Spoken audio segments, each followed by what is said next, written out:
Ireland remain outsiders to be awarded the 2023 World Cup when the 31 members of the World Rugby Council meet on Wednesday, but on the basis of their 383 pummeling of South Africa, their future on the pitch looks in route health regardless of what happens in the secret ballot.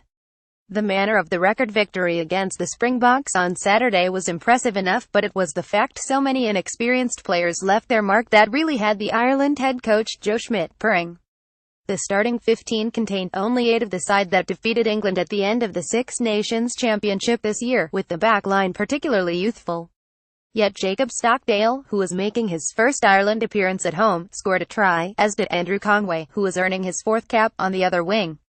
Meanwhile, the debutant centre Bundy Aki also made his mark, taking out the giant Springbok prop Koini Oosthuizen, who was carted off in the 2nd minute, and then looking lively with the ball.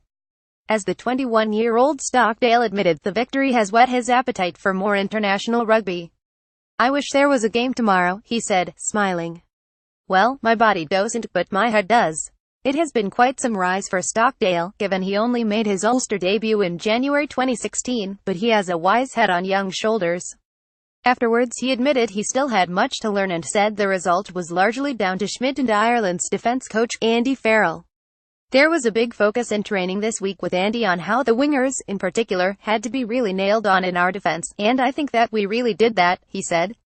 "We knew they were going to come with big ball carriers and that we had to get in their face and be physical. The only way to combat physicality is to be physical yourself, and I felt we did that really well, and that relentless pressure really paid off."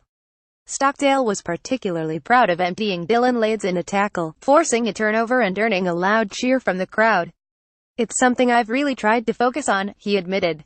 "It's something that Andy has really helped me with, trying not just to survive in defense but to dominate. I feel I'm starting to do that." As the Ireland second-row Devin Toner explained, the hours of work that Schmidt has put in on the training ground meant the new players settled in quickly and effectively. "You hear it time and time from us, it's all about preparation," he said. "Everyone from 1 to 23, and even the lads who weren't in the squad from 24, 25 and 26 who are training with us were ready at the drop of the hat.